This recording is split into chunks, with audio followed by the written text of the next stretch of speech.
In this video, we'll go over the various shape tools and their properties. Now, the shape tools can be found in the toolbar under the smiley face icon here, and it has this little square and a little triangle under the square. Now, the triangle indicates that there are other tools under this tool here. So if I tap on it and activate it, I've activated the rectangle tool, but if I tap on it again, there are other shape tools. Not just the rectangle tool, but the circle tool, polygon tool, star tool, and line tool. But let's begin with the rectangle tool. So if I press down and drag onto the canvas, it gives me a rectangle. Now, using these shape tools, it's a lot like using the selection tool when resizing an object.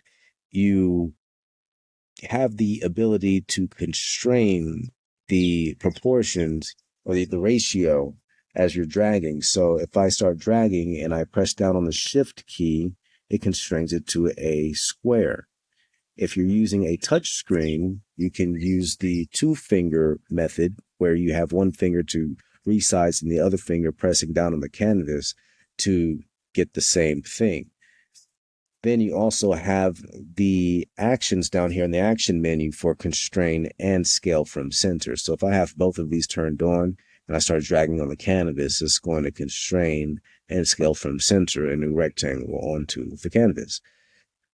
Also, when you're using the rectangle tool specifically, you're also going to get the rectangle properties in the control bar over here. This gives you the ability to provide a radius to round the corners. So I can come in here and set the radius to 10, then come over here and add a rectangle. And when I release, it's going to have the corners rounded. And these shapes are vectors when placed down. So let's move on to the circle tool.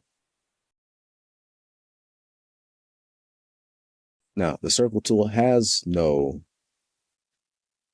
tab in the control bar because you simply place down a circle, but you do have access to the constrain and scale from center options. But the circle tool is just that, a circle tool. It allows you to create a circle on the canvas. So the next tool is going to be the polygon tool. Now, this does have a tab in the control bar, and it allows you to specify the sides of your polygon. So right now it's set at 6. So I get a simple hexagon. I can expand this to 8, get an octagon, and so on and so forth.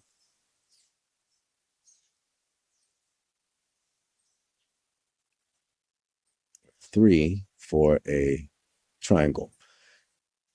And then from there, you have the star tool, which also has its own tab in the control bar, which allows you to control the number of sides of the star, the radius, and the size, which controls the size of the spokes of the star, allowing you to round off the star more. So this is a 3-sided star.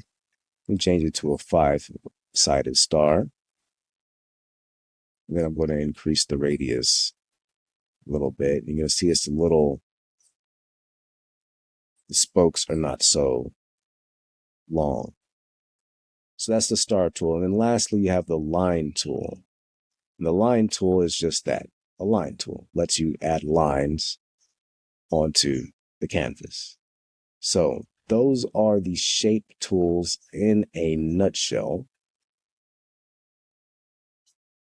But also with the shape tools, you have the icons. And the icons give you access to the Vector Ink icon library, which can also be found on the website. You can simply search an icon that you want, type in whatever you want. It's probably there. And we give you access to the category. So you can start here, select a category. I'm going to choose esports, esport icons. And I can choose from a collection of gorgeous esport icons. And all the icons in this database are nice. And they can be used however you like. If you're subscribed, that is. So I'm going to choose this one. I can ungroup it and I can edit it to my liking. So That is the shape tool in the icon tool. I hope you enjoyed this video. Please do like the video and subscribe to the channel for more updates to Vector Ink. Until next time, see you guys later.